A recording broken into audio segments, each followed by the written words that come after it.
Bonsoir, bienvenue sur la libre antenne comme tous les soirs, 21h minuit sur metatv.org. Ce soir, on est avec Antoine Gigal. Bonsoir Antoine. Bonsoir. Bonsoir à tous ceux sur le chat connectés parce qu'ils sont nombreux, hein, Colia, Valigomou, Oni, Verbalkint, Basilicman, Jandus, Snow, Liberty, Eurasien, Cybernétique, Vesti, Mister Joe, Jérémia, Libertad, Zakef, salut à vous. Et donc bienvenue dans cette émission spéciale Égypte et pyramides. On va aller voyager un peu, je pense, du côté de l'Afrique du Nord et de l'embouchure du Nil avec vous, Antoine. Enfin, je dis avec vous, avec toi, on va se tutoyer. Ouais, hein. tu Bon. peux. Donc, tu es une spécialiste, on va dire, de l'Égypte. Ça fait 25 ans que tu es en Égypte, que tu as écrit beaucoup d'articles, tu as fait des ouvrages sur l'Égypte, où on va dire que tu as une vision un peu non hérétique, on dirait, comment on dit. Non, hérétique serait trop fort parce que en fait les archéologues et égyptologues académiciens m'acceptent. Ah, d'accord. Mais j'ai passé beaucoup de temps à débunker des choses classiques sur l'égyptologie, notamment parce que les premiers égyptologues, hein, qui sont Mariette, qui sont Champollion, qui sont Maspero, ne disaient pas du tout ce qu'on dit aujourd'hui, les académiciens. Les académiciens aussi. Donc moi en fait je suis une puriste, je reviens en arrière et je remets en valeur tout ça. Mais j'ai aussi une vision qui est très différente, bien sûr, des académiciens, dans le sens où moi j'ai la chance d'être sur le terrain depuis plus de 20 ans, que je connais l'Égypte entière, sur tous les sites non ouverts au public, puisque j'ai eu accès à tout ça, que je parle l'arabe. Oui, tu parles arabe couramment. Couramment. Et tu m'as aussi, il faut le dire, chinois et japonais aussi. Oui, enfin ça m'aide pas en Égypte. Hein. Ouais, non, mais c'est quand même pas commun, quoi. Ça mérite d'être souligné. Oui, quand mais même. ça c'est parce que j'ai fait des études aux langues orientales. Et j'ai fait aussi archéologie à Tolbiac. Bon, enfin, j'ai fait beaucoup de choses. Mais ce qui m'intéressait depuis toujours, c'est l'humanisme, l'humanité. Et donc les origines, enfin toutes les bonnes questions qu'on se pose. Ouais. Et justement, alors, j'imagine 25 ans, tu as été à la découverte de lieux, tu as traduit donc des textes aussi, il y a beaucoup de textes. Ouais. D'ailleurs, ça doit être un avantage puisque toi, tu ne t'inspires pas seulement que de sources européennes, mais aussi de sources arabes, de sources venant d'autres pays, c'est ça? Si tu veux, si on veut comprendre l'Égypte, on est obligé de parler beaucoup de langues parce que on a des textes extraordinaires faits par des chercheurs français, je parle des académiciens, heureusement qu'ils existent. Mais pour moi, ça ne suffit pas. Il faut pouvoir aussi lire les hiéroglyphes dans le texte. Pourquoi ? Parce que souvent, ça a été très très mal traduit, bon, comme dans plein de langues, hein, je veux dire, parce que ça dépend de la culture générale du traducteur. Et la culture égyptienne, pour la comprendre, comme elle a duré des milliers d'années, il faut vraiment être au courant d'énormément de choses, ce qui est très difficile pour une seule personne. Donc moi, je me suis intéressée principalement sur l'Égypte du début. Et aussi sur les dynasties qui ont voulu reprendre la connaissance d'origine. C'est-à-dire comme la 18e dynastie qui est celle de Ramsès II. Alors Ramsès II, c'est extraordinaire, pourquoi ? Parce qu'il avait son 4e fils, qui s'appelait Ramwasé, qui était un très grand prêtre égyptien, a voulu reprendre tous les textes sacrés depuis le début. C'est-à-dire il a été recherché dans toute l'Égypte. C'est la 18e dynastie, c'est assez récent. Donc il est parti partout en Égypte, dans tous les temples, pour rechercher tous les textes d'origine, les textes premiers de l'Égypte ancienne. Et d'ailleurs on a dit qu'il était le premier archéologue égyptien, Ramwasé, sauf que Ramwasé, il avait une connaissance spirituelle extraordinaire, parce que c'était un très grand prêtre, et il vivait dans un petit palais très simple d'ailleurs, qui était à côté de la pyramide de Djoser à Saqqara, sur une colline, Moi, je suis allée voir ces ruines de sa propre maison. Pourquoi? D'abord, c'est un lieu qui n'est pas accessible au public. Donc, il a fallu que je fasse plein de choses pour pouvoir arriver à ce lieu. D'ailleurs, c'est une question qu'on me pose beaucoup, c'est comment vous faites pour avoir tous les permis et tout ça. C'est sûr qu'on allait nous la poser d'ici pas longtemps. Je n'ai jamais serré la main de Monsieur Hawass. Jamais. Monsieur Zahi Hawass, donc le grand recteur de l'époque. Heureusement, aujourd'hui, ce n'est plus lui. Mais je dis, je suis la seule peut-être dans ce domaine de recherche à ne pas avoir serré la main à Monsieur Hawass. J'en suis très fière. Et moi, j'ai obtenu tous mes permis parce que, premièrement, je parle arabe parfaitement, l'arabe égyptien, je parle. Ensuite, en allant partout pendant 20 ans, je me suis fait des amis partout. Je suis quelqu'un de très patient. Je fais le siège des autorités quand il le faut. Ça peut prendre des jours, je m'en fous. Et à force d'expliquer ce que je fais, pourquoi je le fais, etc., j'ai eu des autorités, toutes les autorisations que je voulais, toujours. Et maintenant, c'est des gens que je connais depuis 20 ans, donc je connais les femmes, les enfants, les grands-parents, etc. Si tu veux, je les fais à l'africaine. Et voilà comment parce qu'il n'y a pas que le ministère des Antiquités en Égypte qui décide des choses. Donc il faut aller plus haut. Voilà. Et donc c'est ce que j'ai fait, je suis allée partout comme ça. Et grâce à ça, j'ai pu obtenir les permis. Ensuite, il y a même le Parlement égyptien qui m'a demandé de faire des rapports sur le avant-après des restaurations. Parce qu'à une certaine époque, il y avait des restaurations qui étaient faites par des étrangers, qui avaient obtenu des permis légaux pour le faire, mais les restaurations, c'était n'importe quoi. Alors il y a eu beaucoup d'enquêtes, et on s'est rendu compte, alors moi je faisais les photos après, les photos avant, les photos après, et c'est aussi pour ça que mon prénom est devenu Antoine, parce que quand j'écrivais mes rapports, il ne fallait pas qu'on sache que j'étais une femme, parce que il fallait que je puisse aller partout sans qu'on sache ce que je faisais. Donc si je m'étais appelée Marie ou Brigitte ou je sais pas quoi, on allait savoir que la seule femme qui se balade partout en Égypte, c'est moi, la grande blonde. Donc on allait me reconnaître tout de suite. Donc j'étais obligée de signer les trucs Antoine.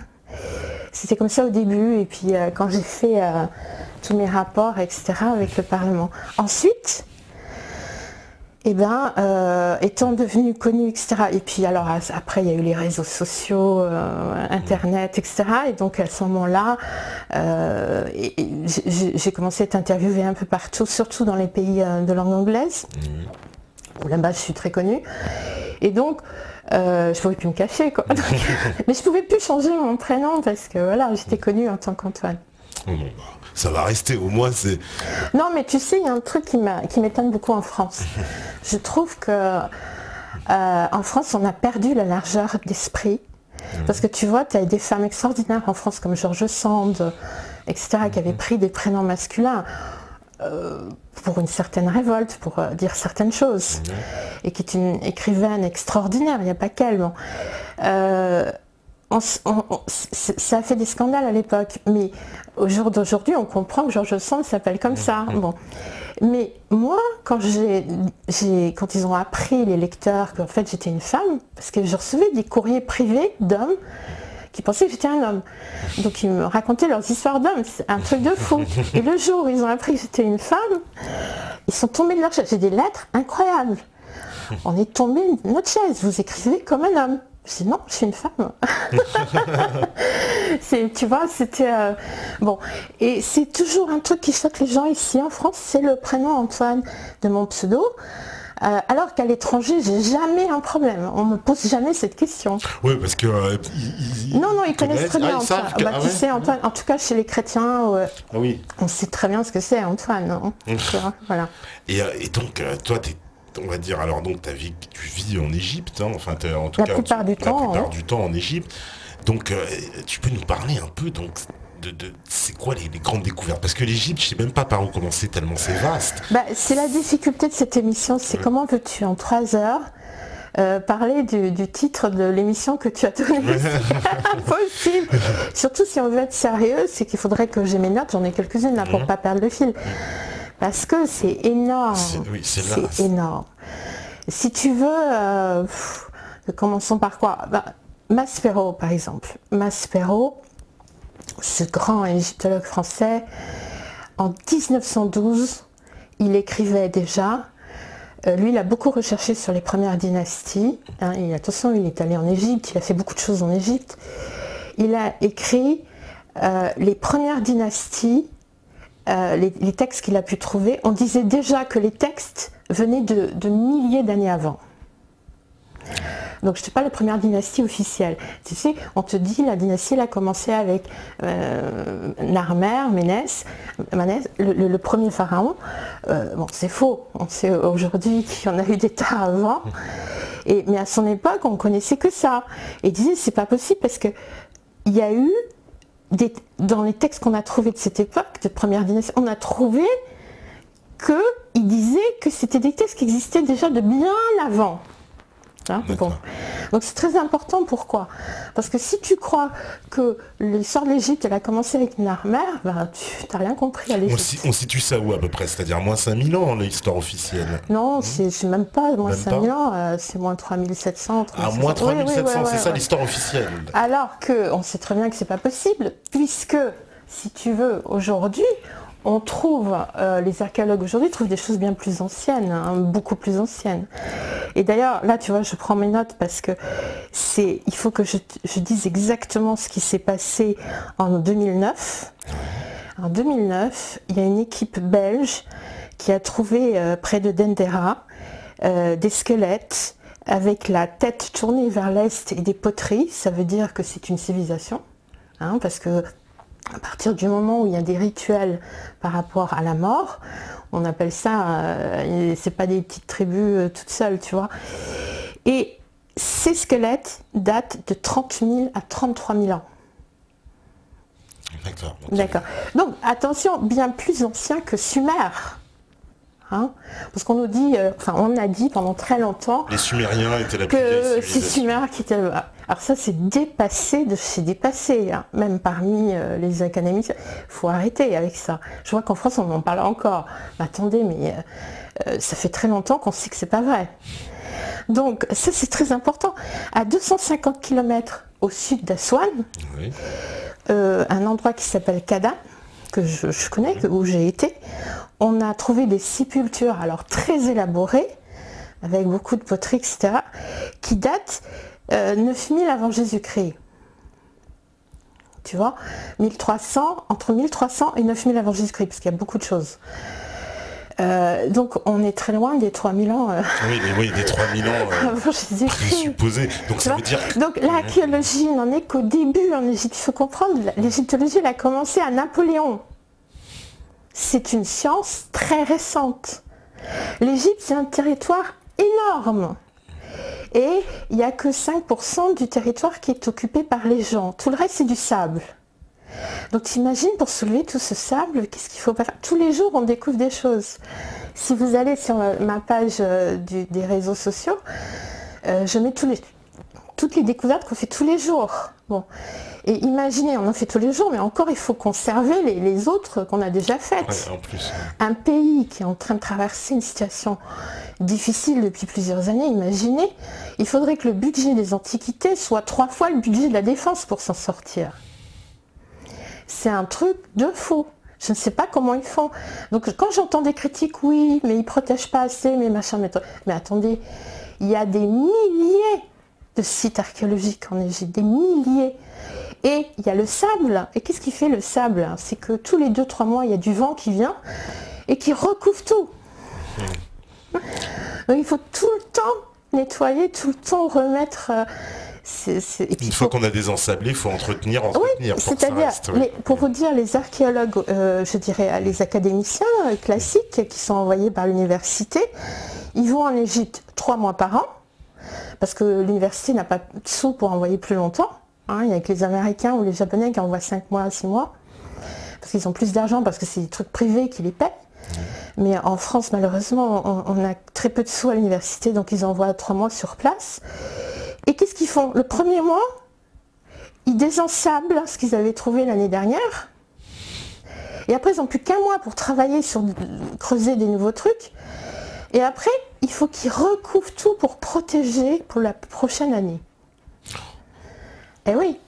Alors, je ne vous raconte pas, c'est un travail de fou. Donc, vous comprenez, ça va très lentement.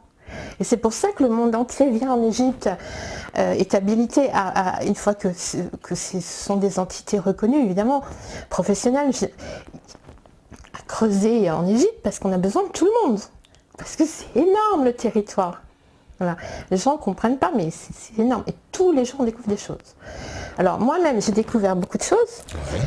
J'ai découvert des sites absolument extraordinaires, mais j'ai donné toute la liste aux officiels égyptiens, et je ne suis pas la seule à le faire. Et c'est en liste d'attente pour être creusé, pour être... parce qu'ils peuvent Parce qu'il y en a tellement. Ils peuvent pas assumer. Il y en a tellement. Et imaginez le nombre d'argent que ça demande. Il faut qu'ils demandent des équipes de venir. Même les Égyptiens eux-mêmes, ils sont partout. Il y a des extraordinaires archéologues égyptiens, on oublie de le dire. Des égyptologues aujourd'hui extraordinaires. Je suis amie avec plein. D'ailleurs, grâce à ça aussi, je peux aller sur les sites. Je veux dire, ils font un travail extraordinaire, mais ça coûte de l'argent, ça coûte du temps.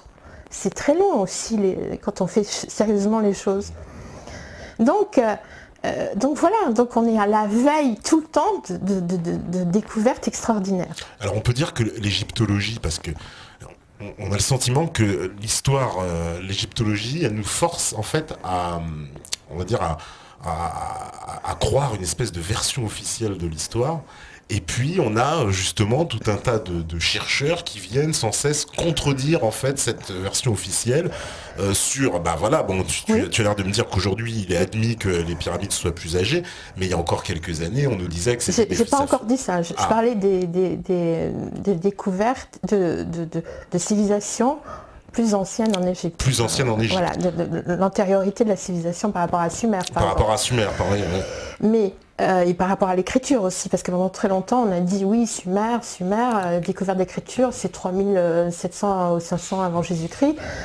Excusez-moi, on a découvert l'écriture en Égypte, ne serait-ce que sur la palette de Narmer qui est antérieure, sur d'autres, la palette qui est en Angleterre, là je ne sais plus comment elle s'appelle, que les Anglais ont prise, où il y a des hiéroglyphes aussi. Enfin bon, on découvre tous les jours l'écriture très très ancienne. Donc, en tout cas, ça n'est plus Sumer, ça c'est clair. Voilà. Alors, pour les pyramides, tu me posais quoi comme question ? Alors, justement, par rapport à l'âge des pyramides et l'âge du Sphinx, parce que ça aussi c'est une question qui avait été soulevée par des géologues qui parlaient de l'érosion du Sphinx et qui le situait, qui disait qu'il avait 25 000 ans probablement. Alors, tu sais, le problème majeur qu'on a, bon, j'ai expliqué tout ça dans mes chroniques de Giza, qui sont toujours, les chroniques secrètes de Giza qui sont toujours, on peut les trouver sur le net. J'ai pris chaque chose et j'ai débunké les choses qu'il fallait débunker. Et j'ai expliqué chaque problème, et notamment celui du Sphinx et de l'âge des pyramides, etc. Le problème, c'est que là, on touche à des croyances, plus que des croyances, je sais pas comment dire, tu touches à la Bible, tu touches au Coran, tu sais, parce que si tu trouves des choses plus anciennes que ce que dit la Bible, jamais ils vont accepter que tu le sortes, tu vois.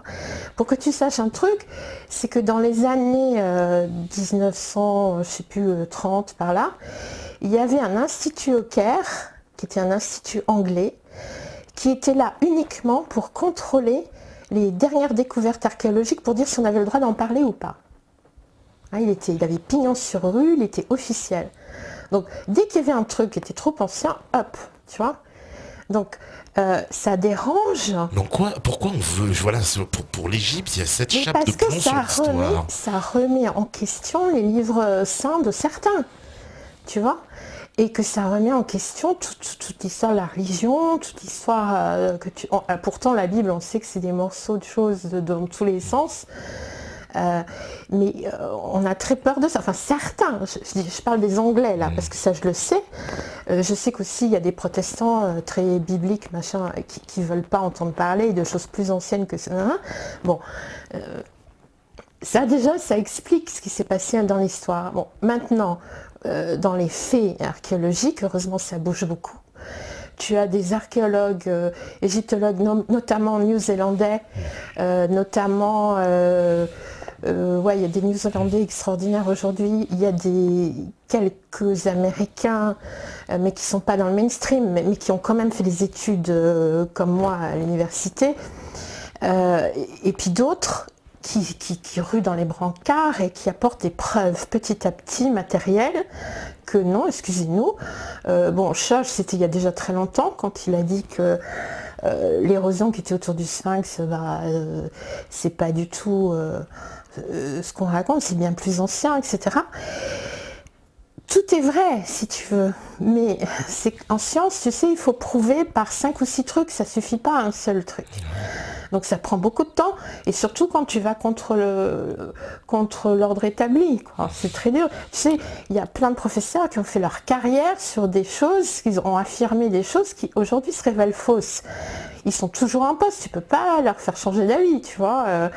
Ça fout en l'air tout leur... Même quand on leur montre que ça leur démontre A plus B. Mais oui, parce que tu as des gens, malheureusement, qui ont cette mentalité-là. Donc moi, les premiers écrits que j'ai faits, qui ne sont pas sur mon site, qui sont donc sur le net, on le trouve, je vais republier ça en livre, en français et en anglais, pour que les gens, ce soit plus facile, parce que c'est en 2 fascicules, là je vais le faire en un seul livre. J'ai pris chaque problème, c'est-à-dire la datation des pyramides, c'est pareil, pour la datation des pyramides, quand ils ont voulu, soi-disant, mesurer la datation, les Américains, qu'est-ce qu'ils ont fait? Ils ont pris un morceau je ne sais plus quel étage, 3e étage, enfin un truc qui a été restauré des milliers de fois par les pharaons. Donc tu as une datation qui n'est pas vieille, forcément, puisque c'est de la restauration. Parce que pendant très longtemps, on ne voulait pas admettre que les différentes dynasties, à chaque fois, ils faisaient des restaurations. Ben, bien sûr que si. Ils respectaient leurs monuments. Pourquoi ils respectaient? C'était pas des sauvages, tu vois? Non, mais c'est vrai, il y a toute une mentalité qui... Et donc, il restaurait. Mais si tu prends un échantillon très, très proche de ta main sur la pyramide, ça ne va pas être ancien, tu comprends? Parce que ça a été restauré. Voilà. Et puis, il y a aussi une mauvaise volonté de certains, ça c'est clair. Ouais, parce qu'on a l'impression qu'il y a une espèce de grand tabou qui plane sur l'Égypte constamment, sur l'histoire, en tout cas, ouais. L'histoire de l'Égypte. Alors, toi aussi, tu as découvert qu'il y avait des souterrains. Alors c'est pas moi, tout le monde le sait. Enfin, tout le monde le sait, mais non, nous ne savons pas. Mais ce que je veux dire, c'est que dès le XVIIIe siècle, je dirais même avant, puisqu'on a des textes des Romains, comme Amélinus, comme le général romain Amélinus, un centurion extraordinaire. Je ne sais pas ce qu'il a fait dans sa vie, lui, il n'y avait pas de voiture, il n'y avait pas de téléphone. Mais alors lui, il a fait toute l'Égypte, il a fait tout le Moyen-Orient. Et lui, il parlait des souterrains, justement, en long et en large. Mais il n'y a pas que lui. Tous les Grecs en ont parlé, tout le monde en a parlé. Même au Moyen-Âge, il y a un Français qui en a parlé. Bon, donc, en plus, si tu vas sur le plateau de Giza aujourd'hui, même en tant que touriste, et même si tu n'y connais rien, tu vas voir qu'il y a plein de trucs étranges quand même. Il y a des trous partout, il y a des entrées partout, il y a des... Bon, si tu as la chance de pouvoir rester des jours et des jours, parce que les gens pensent que visiter les pyramides, ça prend 5 minutes, enfin, je veux dire, une journée. Malheureusement, si tu veux vraiment comprendre et vraiment voir, il faut rester 1 mois sur l'endroit. Tellement, il y a de choses à voir, à réfléchir, à penser, à comprendre, voilà, un minimum, quoi. Déjà à commencer, alors ça c'est ce qu'on voit aussi dans un autre reportage, justement la révélation des pyramides, on voit une dalle en fait sur laquelle sont construites les pyramides. Oui. Alors je l'ai très bien expliqué dans mes chroniques de Giza, si tu veux, c'était construit aux 4 coins. Ouais. Tu avais des prises mâles et femelles, comme on dit, tu sais, des pierres qui s'encastrent aux 4 coins. J'explique très bien pourquoi. C'est que l'intention des anciens Égyptiens, c'était de construire ces pyramides comme des barrages. Alors pourquoi des barrages? D'abord parce qu'elles n'ont pas 4 faces, mais... ah oui, elles sont creuses un peu. Voilà, ça, ouais. Convexes, on dit convexes, elles ont 8 faces en fait. 8 faces en fait, ouais. On le voit seulement à une certaine position du soleil, mais dans la réalité elles sont convexes. Donc ça c'est un fait d'architecture qui est supposé protéger d'une énorme masse. Alors quelle masse, tu vas me dire, elle pouvait arriver jusqu'aux pyramides, hein. Bon. Tous les textes que j'ai étudiés parle du déluge, un grand déluge. Je ne parle pas des... parce qu'il y a eu beaucoup de déluges, hein, donc, dans l'histoire humaine, de petits déluges, des déluges géographiquement je veux dire, circonstanciés, etc. Et là, je te parle d'un grand déluge. Et alors, il y a des sources très importantes. Comme tu disais tout à l'heure, il y a les sources arabes qu'il faut absolument lire. Pourquoi? Les sources arabes du Moyen-Âge, égyptien, je parle, ont repris des anciens textes que eux avaient encore en leur possession, qu'ils ont traduits, qui étaient parfois en grec, parfois en latin et parfois en hiéroglyphes, et qui racontaient les origines des pyramides, comment ils ont découvert les pyramides, comment, etc., etc. Et ça, c'est extraordinaire, parce que les scientifiques arabes, qui à l'époque étaient très forts, hein, puisque les mathématiques, la médecine, l'astronomie, etc., viennent d'eux, je les nomme hein, dans toutes mes conférences. C'est-à-dire que sur mon site internet, vous n'allez pas trouver ces détails-là, vous allez le trouver soit dans les chroniques de Giza, soit dans mes conférences qui sont vidéoconférences qui sont malheureusement encore en anglais, mais ça dépend. Si on m'invite en France, je les ferai en français. On n'est pas prophète dans son pays. Hein. Il serait temps. On m'a invité partout, en Afrique du Sud, partout, mais pas en France encore. Et sauf une fois dans le sud de la France, on m'a invité. Et donc, ils expliquent bien que les pyramides étaient construites pour se protéger d'un déluge. Ah oui? Ouais, c'est antidéluvien, si tu veux, pour les anciens Égyptiens. Tu as des preuves de ça. Hein. Ça, je te raconte ça, tu peux te dire, mais qu'est-ce qu'elle raconte hein, tu vois. Alors là, je suis obligée de prendre les sources, parce que sinon ils vont dire, c'est quoi ce truc? Tu vois, tu as les sources arabes, tu as les sources grecques et romaines, et tu as les sources égyptiennes anciennes. Pour que tu vois un exemple très précis, dans les textes arabes, par exemple, on a trouvé un texte arabe de 822, après Jésus-Christ, hein, qui s'appelle, ils avaient trouvé un manuscrit copte, donc écrit en copte. En copte, ouais. Ils l'avaient trouvé à Fayoum, qui est un endroit que j'adore, où je vais énormément tous les ans. Et c'est une dépression, c'était l'endroit de villégiature des pharaons. Et il y a énormément de choses là-bas très passionnantes. Et ce manuscrit, il s'appelle le manuscrit d'Abou Hormès. Et ce manuscrit, là c'est pas en français donc je traduis, il dit quoi?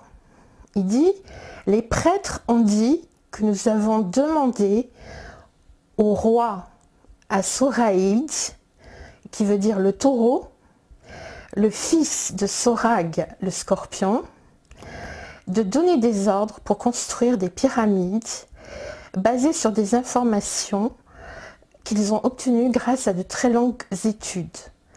Premièrement, l'arrivée d'un grand déluge qui arriverait quand l'étoile Régulus entrerait dans la première minute du Cancer. Ensuite, ils ont mentionné plein de planètes, ils ont mentionné la Lune et des comètes qui accompagneraient cet événement.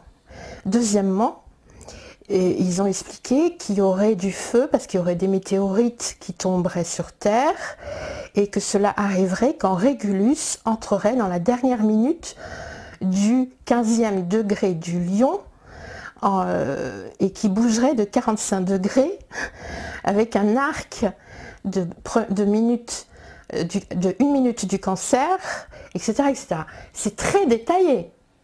C'est-à-dire ces textes coptes, traduits en arabe, les textes coptes venant des anciens Égyptiens, te détaillent exactement des dates, comme tu peux voir, très précises, astronomiques, etc. Mais il y en a beaucoup d'autres. Tu as le livre de la vache céleste, qui est un livre en hiéroglyphe égyptien. Et ce livre est apparu, tu peux le lire encore aujourd'hui sur la tombe de Séti Ier. Ouais, c'est très connu voilà. ce pharaon. Alors la tombe de Séti Ier, tu peux voir ce livre de la vache céleste. D'ailleurs, tu vois une vache avec des étoiles et tout.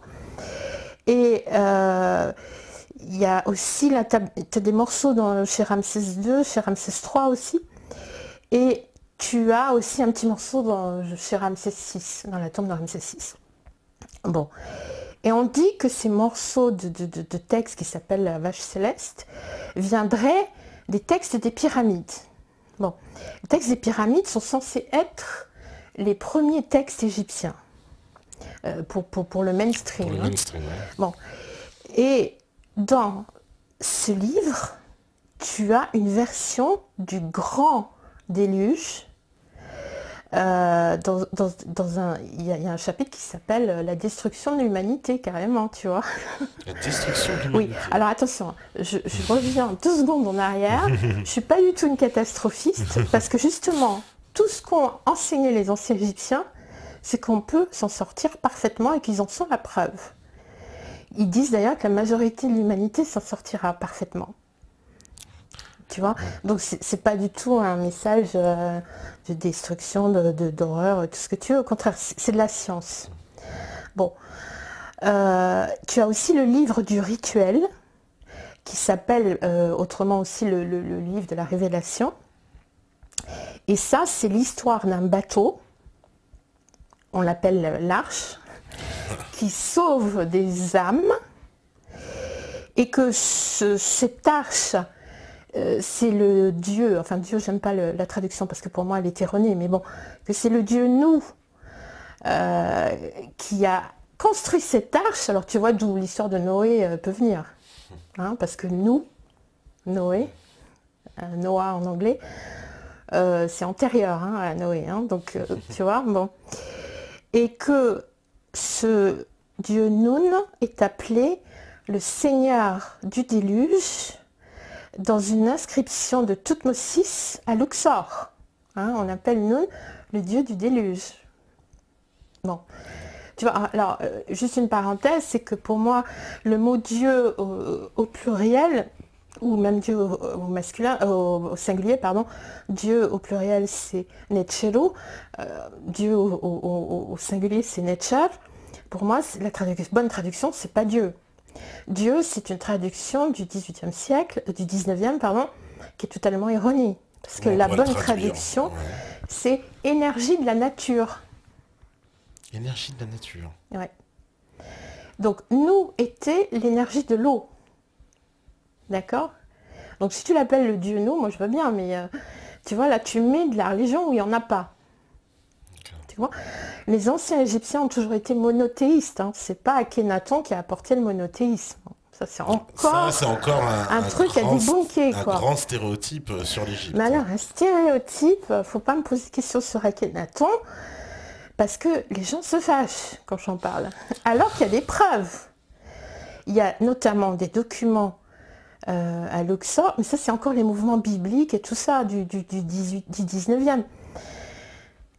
On a des documents avérés, hein, qui existent, des lettres qui sont toujours en Égypte, parce que moi j'étais à la Bibliothèque nationale égyptienne, hein, c'est autre chose, hein, il y a tous les documents.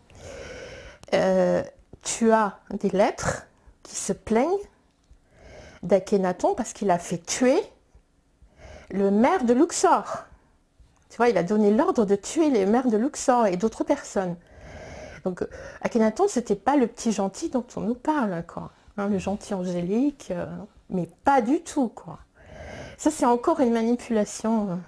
Oui, avec le dieu soleil, le culte du dieu soleil. Ouais, le culte du dieu soleil, excuse-moi, c'est très ancien, ça a été dans toutes les civilisations, tu vois. Voilà, maintenant, il y a des énergies de la nature. Et Dieu commande aux énergies de la nature. Il n'y a rien de plus, j'allais dire, catholique que ça. Ça me plaira beaucoup. Non, mais c'est vrai. Donc, tu vois, là, je vais me faire encore des amis, parce que, alors, les amoureux d'Akhenaton, alors, ils sont légion. Ah oui. Ben, j'y ferais mieux d'aimer d'autres pharaons. Par exemple, Amenemhat III, qui était un pharaon extraordinaire. C'était un pharaon botaniste.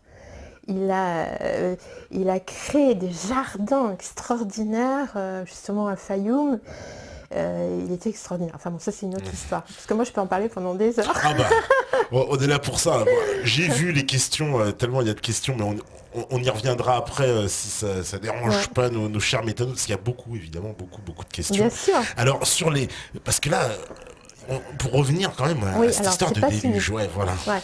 Alors, ensuite, mais t'en as beaucoup d'autres, mais là je t'ai fait juste un petit choix de 5 parce que sinon... T'as le chapitre 64 du livre, soi-disant livre des morts, encore une mauvaise traduction. Ah, le fameux livre des morts. Ouais, alors super mal traduit, mais enfin, il n'y a pas que moi qui le dis, il y a aussi des académiciens qui le disent, heureusement, mais des académiciens de l'époque de Mariette et Maspero, tu vois, qui disent, la traduction c'est le livre de la sortie au jour. Donc dis-moi pourquoi ils appellent ça le livre des morts, quoi. Pourquoi?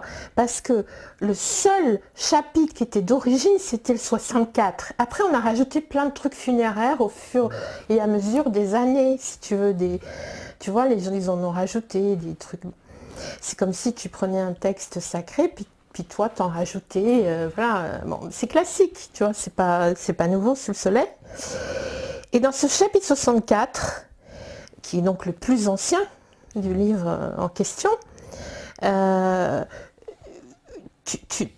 oui, les trucs qui ont été rajoutés, c'est surtout à la 18e dynastie et après, mais bon, jusque-là, c'était ce chapitre 64 qui comptait.